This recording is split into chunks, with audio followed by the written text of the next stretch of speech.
नमस्कार दोस्तों यदि आपने अभी तक हमारे चैनल को सब्सक्राइब नहीं किया है तो जल्दी से चैनल को सब्सक्राइब कर दीजिए, वीडियो को लाइक और शेयर कीजिए और बेल आइकन को दबा दीजिए ताकि आने वाली वीडियो के नोटिफिकेशन आपको मिलते रहें। तो चलिए दोस्तों वीडियो को शुरू करते हैं। दोस्तों आज की वीडियो में हम चर्चा करेंगे हिंदी भाषा के 25 अति महत्वपूर्ण प्रश्नों पर।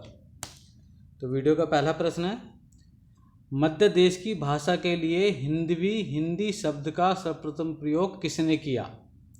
अमीर खुसरो, मिर्ज़ा गालिब, धनपाल, स्वयंभू। देखिए, मध्य देश की भाषा के लिए हिंदी शब्द का सर्वप्रथम प्रयोग किया था अमीर खुसरो ने। देखिए, अमीर खुसरो का पूरा नाम है अबुल हसन यमीनुद्दीन अमीर खुसरो। ये 14वीं सदी के लगभग दिल्ली के निकट रहने वाले प्रमुख कवि, शायर, गायक और संगीतकार थे। सबसे पहले इन्हीं ने अपनी भाषा के लिए हिंदवी का उल्लेख किया था। तो पहले प्रश्न का उत्तर है अमीर खुसरो। अगला प्रश्न, हिंदी के प्रचार प्रसार के लिए फारसी हिंदी कोश खालिक बरी की रचना किसने की? तो इसका सही उत्तर है अमीर खुसरो। अगला प्रश्न, मध्यकाल में मुसलमानों में प्रचलित अरबी फारसी शब्दों से मिश्रित कविता की भाषा क्या थी? प्राकृत, अरबी, फारसी, रेखता। तो इसका सही उत्तर है रेखता। रेखता का शाब्दिक अर्थ है गिरी हुई। फारसी भाषा के शब्दों को सरल करके बोलचाल की जो भाषा बनी उसे रेखता कहा गया। तो इसका सही उत्तर है रेखता। अगला प्रश्न,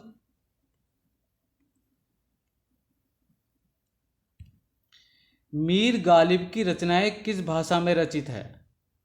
रेखता, ब्रजभाषा, अवधी, मगही। तो इसका सही उत्तर है रेखता। अगला प्रश्न, रेखता का शाब्दिक अर्थ है गिरवी, प्रारंभ, जागरण, ये सभी। तो इसका सही उत्तर है गिरी हुई। तो रेखता का शाब्दिक अर्थ है गिरी हुई। अगला प्रश्न, हिंदी किस भाषा का शब्द है? देखिए, हिंदी फारसी भाषा का शब्द है, न कि हिंदी का। तो इसका सही उत्तर है फारसी। ये प्रश्न कई परीक्षाओं में आ भी चुका है। तो इसका सही उत्तर है फारसी। हिंदी फारसी भाषा का शब्द है। अगला प्रश्न, पौम चरियो किसकी रचना है? स्वयंभू, मुनिराम सिंह, नंदकवि, जगनी। तो इसका सही उत्तर है स्वयंभू। पौम चरियो स्वयंभू की रचना है जो अपभ्रंश भाषा में रचित है। अगला प्रश्न, पौम चरियो किस प्रकार का काव्य है? कृष्ण भक्ति काव्य, राम भक्ति काव्य, वैष्णव भक्ति काव्य, सूफी काव्य। तो इसका सही उत्तर है राम भक्ति काव्य, जिसमें श्री राम का चरित्र विस्तार से वर्णित है। अगला प्रश्न, अपभ्रंश का भभूति किसे कहते हैं? स्वयंभू, धनपाल, सरफा, पुष्पदंत। देखिए, जिस प्रकार स्वयंभू को अपभ्रंश का वाल्मीकि कहा जाता है, उसी प्रकार अपभ्रंश का भवभूति पुष्पदंत को कहा जाता है। तो इसका सही उत्तर है पुष्पदंत। अगला प्रश्न, महापुराण किसकी रचना है? स्वयंभू, सरहपा, पुष्पदंत, कणपा। तो इसका सही उत्तर है पुष्पदंत। महापुराण पुष्पदंत की रचना है। अगला प्रश्न, हिंदी हिंदू हिंदुस्तान का नारा किसने दिया? महात्मा गांधी, प्रताप नारायण मिश्र, जयशंकर प्रसाद, मलुकदास। तो इसका सही उत्तर है प्रताप नारायण मिश्र। देखिए, मिश्र जी कानपुर के रहने वाले थे। इनका जन्म 24 सितंबर 1856 ईस्वी को हुआ था। ये प्रमुख लेखक, कवि और पत्रकार थे और इन्होंने ही हिंदी, हिंदू, हिंदुस्तान का नारा दिया था। तो इसका सही उत्तर है प्रताप नारायण मिश्र। अगला प्रश्न, हिंदी को राष्ट्रभाषा बनाने का विचार सर्वप्रथम कहाँ उदित हुआ? उत्तर प्रदेश, जयपुर, दिल्ली, बंगाल। तो इसका सही उत्तर है बंगाल। हिंदी को राष्ट्रभाषा बनाने का विचार सर्वप्रथम बंगाल में उदित हुआ था। अगला प्रश्न, गांधी जी ने दक्षिण में मद्रास में प्रथम हिंदी प्रचारक के रूप में किसे भेजा? सी राजगोपालचारी, बाल गंगाधर तिलक, देवदास गांधी, पंडित जवाहरलाल नेहरू। तो इसका सही उत्तर है देवदास गांधी। दक्षिण में प्रथम हिंदी प्रचारक के रूप में गांधी जी ने अपने सबसे छोटे पुत्र देवदास गांधी को दक्षिण में मद्रास भेजा था। तो इसका सही उत्तर है देवदास गांधी। अगला प्रश्न, राष्ट्रभाषा शब्द है संवैधानिक, जन मान्यता प्राप्त शब्द, दोनों, इनमें से कोई नहीं। तो राष्ट्रभाषा शब्द है जन मान्यता प्राप्त शब्द। यह संवैधानिक शब्द नहीं है। संवैधानिक शब्द है राजभाषा। अगला प्रश्न, निम्नलिखित में से संवैधानिक शब्द है राजभाषा, राष्ट्रभाषा, दोनों, इनमें से कोई नहीं। तो इसका सही उत्तर है राजभाषा। राजभाषा एक संवैधानिक शब्द है। हिंदी को 14 सितंबर 1949 ईस्वी को संवैधानिक रूप से राजभाषा घोषित किया गया था। इसलिए प्रत्येक वर्ष 14 सितंबर को हिंदी दिवस के रूप में मनाया जाता है। तो संवैधानिक शब्द है राजभाषा, न कि राष्ट्रभाषा। राष्ट्रभाषा है जन मान्यता प्राप्त शब्द। अगला प्रश्न, हिंदी को भारत की राजभाषा संविधान के किस अनुच्छेद के अंतर्गत घोषित किया गया? अनुच्छेद 350, अनुच्छेद 347, अनुच्छेद 345, अनुच्छेद 343(1). तो इसका सही उत्तर है अनुच्छेद 343(1). अगला प्रश्न,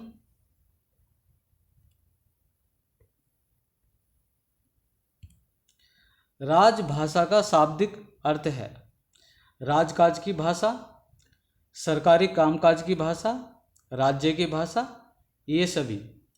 देखिए, राजभाषा का शाब्दिक अर्थ है राजकाज की भाषा, ये भी सही है। सरकारी कामकाज की भाषा, ये भी सही है। और राज्य की भाषा, ये भी सही है। तो इसका सही उत्तर है ये सभी। तो इसके सभी विकल्प सही हैं। अगला प्रश्न,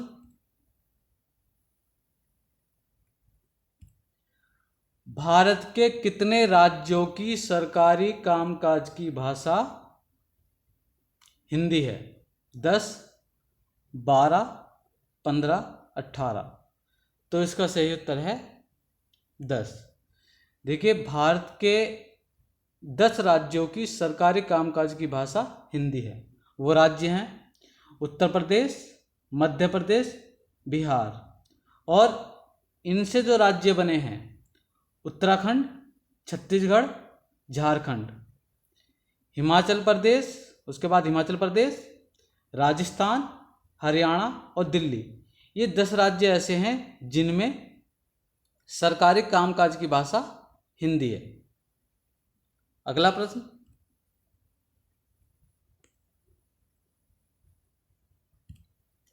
निम्नलिखित में से किस राज्य की राजभाषा हिंदी नहीं है?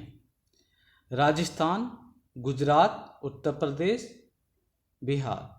देखिए, राजस्थान की राजभाषा भी हिंदी है, उत्तर प्रदेश की राजभाषा भी हिंदी है और बिहार की राजभाषा भी हिंदी है। तो गुजरात की राजभाषा हिंदी नहीं है, गुजरात की राजभाषा है गुजराती, तो इसका सही उत्तर है गुजराती, गुजरात। अगला प्रश्न, निम्नलिखित में से किस राज्य की राजभाषा हिंदी है? हरियाणा, महाराष्ट्र, पंजाब, उड़ीसा। तो निम्नलिखित में से किस राज्य की राजभाषा हिंदी है? तो इसका सही उत्तर है हरियाणा। महाराष्ट्र में मराठी बोली जाती है, पंजाब में पंजाबी और उड़ीसा में उड़िया। अगला प्रश्न, निम्नलिखित में से किस राज्य की राजभाषा हिंदी नहीं है? देखिए, छत्तीसगढ़, इसकी राजभाषा भी हिंदी है। झारखंड, इसकी राजभाषा भी हिंदी है। हिमाचल प्रदेश, इसकी राजभाषा भी हिंदी है। और चंडीगढ़, इसकी राजभाषा है पंजाबी, तो इसका सही उत्तर है पंजाबी। अगला प्रश्न,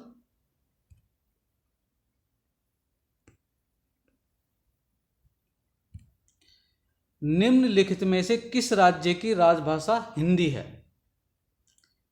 उत्तराखंड, केरल, तमिलनाडु, पंजाब। देखिए, इसका सही उत्तर है उत्तराखंड। केरल में मलयालम बोली जाती है, तमिलनाडु में तमिल और पंजाब में पंजाबी, तो इसका सही उत्तर है उत्तराखंड। अगला प्रश्न,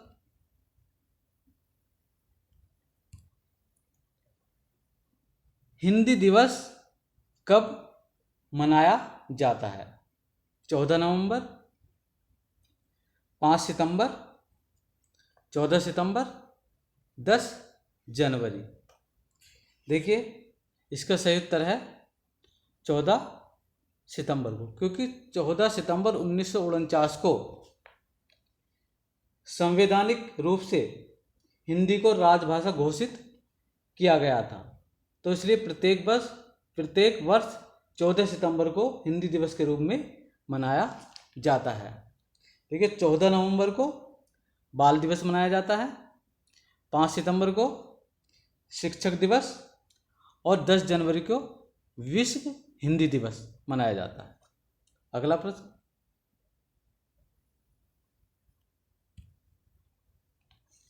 विश्व हिंदी दिवस कब मनाया जाता है? 14 सितंबर, 10 जनवरी, 5 जून, 12 जनवरी। तो इसका सही उत्तर है 10 जनवरी। 14 सितंबर को हिंदी दिवस मनाया जाता है, 5 जून को पर्यावरण दिवस और 12 जनवरी को राष्ट्रीय युवा दिवस और 10 जनवरी को विश्व हिंदी दिवस मनाया जाता है। देखिए, दुनिया भर में हिंदी के प्रचार प्रसार के लिए पहला विश्व हिंदी सम्मेलन 10 जनवरी 1975 को नागपुर में आयोजित किया गया, इसलिए इस दिन को विश्व हिंदी दिवस के रूप में मनाया जाता है। अगला प्रश्न, प्रथम विश्व हिंदी दिवस किस वर्ष से मनाया गया? किस वर्ष मनाया गया? तो प्रथम विश्व हिंदी दिवस किस वर्ष मनाया गया? 2004, 2005, 2006 या 2008? देखिए, वर्ष 2006 में तत्कालीन प्रधानमंत्री मनमोहन सिंह ने 10 जनवरी को विश्व हिंदी दिवस के तौर पर मनाए जाने की घोषणा की थी, तो इसका सही उत्तर है 2006। धन्यवाद दोस्तों, मिलते हैं अगली वीडियो में। नमस्कार दोस्तों।